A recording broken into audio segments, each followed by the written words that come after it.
और भाई मुनव्वर जो बब्बर शेर था जिंदा, मुझे याद है कि उसको कुदरत के हाथों ने हमसे छीन लिया। हमारी बेटी इकरा, भाई बहुत अच्छा लगता है बेटी और बेटे जब आगे निकलते हैं। और भाई मुनव्वर जो बब्बर शेर था जिंदा, मुझे याद आ जाता है उसका। आज तक डरा नहीं किसी से, कभी थका नहीं। बात दीगर है कि उसको कुदरत के हाथों ने हमसे छीन लिया, नहीं तो गिनीज बुक में वर्ल्ड रिकॉर्ड में नाम लिखाने वाला अकेला मुनव्वर हसन है। आपको याद होगा, हर हाउस में उनका रिप्रेजेंटेशन रहा। When the going gets tough, the tough get going. जब राह मुश्किल हो जाती है तो बहादुर और बलवानी ऊपर तक जाते हैं। कायर भोगे दुख सदा और वीर भोगे वसुंधरा, ये कहा गया। तो आप जो सर्व समाज के लोग यहां पर हैं और मुख्यतः वीर गुर्जर समाज यहां पर एकत्रित है, और वीर गुर्जर समाज का इतिहास क्या है ये किसी से भी पूछ लीजिए, किसी को बताने की आवश्यकता नहीं। मीरकपुर के चाहे सोनू गुर्जर जी हों या अन्यत्र हमारे सहयोगी हों, हमारे ऊपर जो कष्ट पड़ा, हमारी कौम ने जिस तरह से हमारा सहयोग किया, मैं उम्र भर जन्म भर आपका कर्ज नहीं उतार सकता। बहुत आपका आभारी हूं। हालांकि बहुत सी बातें अनंगपुर पंचायत को लेकर के हो रही थी राजनीतिक संदर्भ में, पर मैंने कहा देखिए, जहां समाज की बात है, राजनीति और अपने स्वार्थ उससे बहुत नीचे आ जाते हैं। समाज सर्वोपरि है, बाकी सब चीजें नीचे हैं। आज जो मुझे प्रतीत हुआ, मैं दलगत राजनीति से ऊपर उठ करके बोलूंगा। हर एक को राजनीतिक पहचान बनाने के लिए अलग अलग दल से अपनी पहचान बनानी पड़ती है, लेकिन जो चेहरे यहां पर मौजूद हैं, हमारे पुराने सहयोगी भी हैं। हमारे भाई सतपाल महाराज जी आज की डेट में जो माननीय सांसद हैं सोनीपत से, छोटे भाई माननीय विधायक अतुल प्रधान जी, हमारे छोटे भाई माननीय सांसद दीपेंद्र हुड्डा जी। आपके फादर साहब से हमारा बड़ा अच्छा ताल्लुक रहा है और उनसे बहुत कुछ सीखा जिंदगी में हमने।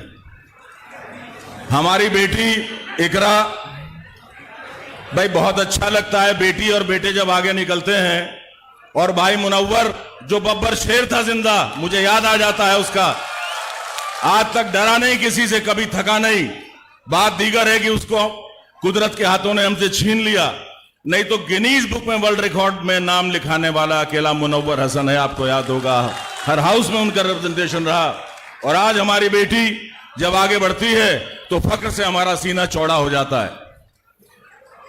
हमारे भाई टिकैत साहब, जिनके फादर साहब से बाबा महेंद्र सिंह टिकैत जी से मेरा बहुत नजदीकी रिश्ता रहा, मेरे ताऊ जी, जिंदगी में संघर्ष करना हमने उनसे सीखा। जब पहली बार विधायक बने थे हम 2002 में, अब से 24 साल पहले, 23 साल पहले, उनका बहुत आशीर्वाद हमारे ऊपर रहा।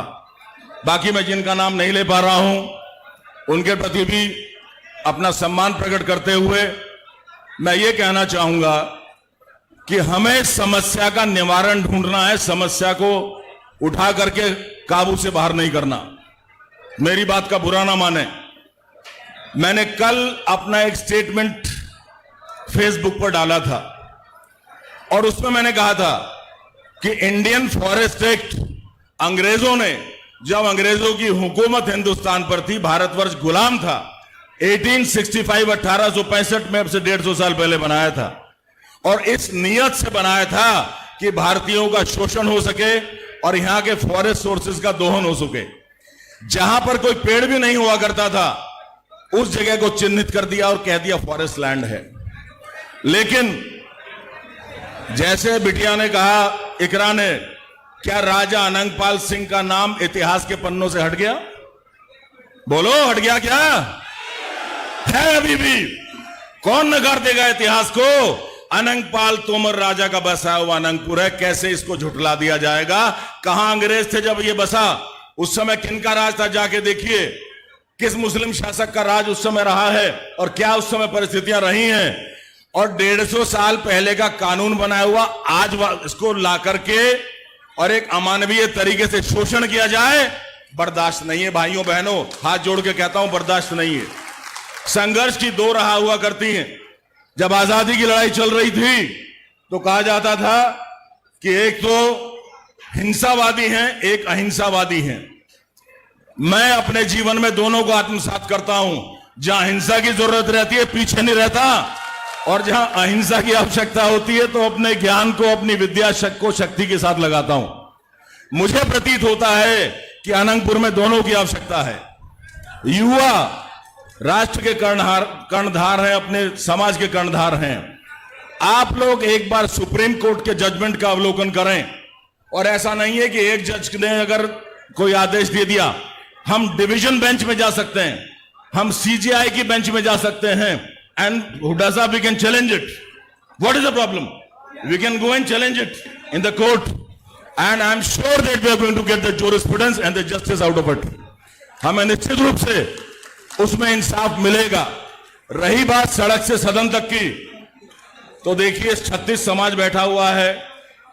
संघर्ष में कोई किसी से पीछे नहीं है, और गुजरों का तो इतिहास गवाह है कि जो भी शासक रहा है बागी रहे हैं, सिर नहीं झुकाया, सिर कटाना मंजूर किया है। इसीलिए आपको फायदा नहीं मिला सत्ता का। आपको जाकर के नदियों के किनारे में रहना पड़ा, पहाड़ के पठारों में जाकर रहना पड़ा, लेकिन अपने शाइस्तगी के लिए, अपने अखलाक के लिए, अपने ईमान के लिए अपने अपना जमीर का सौदा नहीं किया। यही आपकी पहचान होती है। तो संघर्ष में तो आप पीछे हैं नहीं, मुझे पूरी उम्मीद है। बाकी हमारे बड़े यहां बैठे हुए हैं, जो निर्देश जिनके लिए है उसका पालन किया जाएगा। और अंतोगत्वा मैं बहुत आशावादी हूं। I am a very optimistic person. मुझे उम्मीद है कि जो वीर समुदाय यहां पे आया है, जो 36 कौम आई हैं, इसका निर्णय आपके हक में आएगा, ईश्वर कृपा से, इंशाअल्लाह, वाहेगुरु की कृपा से, and by the grace of God. मैं उत्तराखंड से वो भीनी ठंडी हवाएं आपके लिए लाया हूं। हालांकि मैं लेट हो गया आने में, क्षमा प्रार्थी हूं, क्योंकि जनपद हरिद्वार में कावड़ यात्रा चल रही है, आप जान रहे हैं, और कावड़ियों को जरा सा गाड़ी टच हो रहा है तो गाड़ी और ड्राइवर को सबको छोड़ते नहीं है वो लोग। तो हम 2-2.5 घंटा लेट हो गए। इस चक्कर में मैंने, आप बोलो भाई हाथ जोड़ के हमें जान दो, हम महापंचायत में जा रहे हैं, नहीं तो मैं 2.5 घंटा पहले आ जाता। मुझे प्रताप जी ने आदेश दिया है कि अभी जाऊंगा नहीं। मैं जाने के लिए नहीं आया, आपके बीच में आया हूं। लहरों से डर के कभी कश्ती पार नहीं होती, और हिम्मत करने वालों की कभी हार नहीं होती।